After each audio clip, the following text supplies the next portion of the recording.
À part ces caractéristiques miraculeuses que nous avons examinées jusqu'ici, le Coran comporte aussi un miracle mathématique. On en trouve un exemple dans le nombre des répétitions de mots dans le Coran. On s'aperçoit que certains mots apparentés sont répétés le même nombre de fois. Voici quelques exemples de ces mots et le nombre de leurs répétitions dans le Coran. Le mot jour est répété 365 fois au singulier, tandis que jour, au duel ou au pluriel, revient 30 fois. Le nombre de répétitions du mot lune est 12. Le mot châtiment est répété 117 fois, tandis que la fréquence du mot pardon, qui est l'un des principes fondamentaux du Coran, est exactement le double. Les mots monde et au-delà sont aussi répétés le même nombre de fois, 115. L'expression « sept cieux » est répétée 7 fois.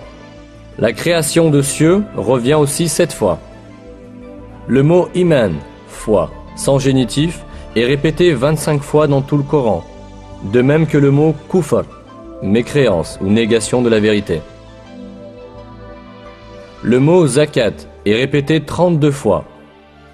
Et le nombre de répétitions du mot miséricorde est aussi 32.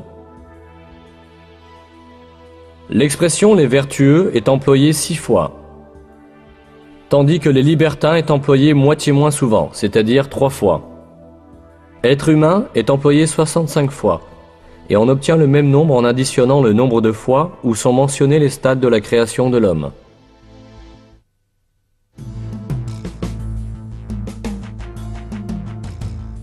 Tout ce que nous avons vu jusqu'à présent montre une réalité manifeste. Le Coran est un livre si extraordinaire que tout ce qu'il rapporte s'est avéré vrai, et que des faits que nul n'aurait pu connaître à l'époque ont été annoncés dans ces versets.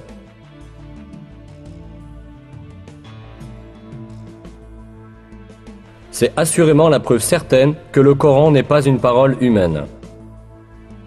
Le Coran est la parole de Dieu, l'auteur de toutes choses, le Tout-Puissant dont le savoir s'étend à toutes choses.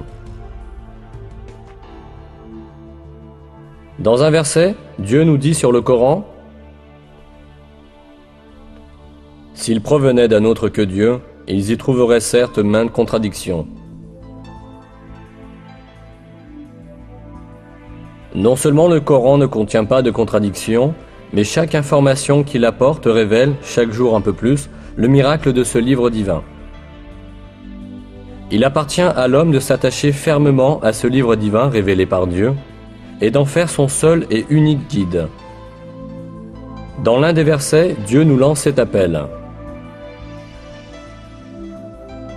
« Ceci est un livre béni que nous avons fait descendre. Suivez-le donc et soyez pieux, ainsi peut-être vous sera-t-il fait miséricorde. »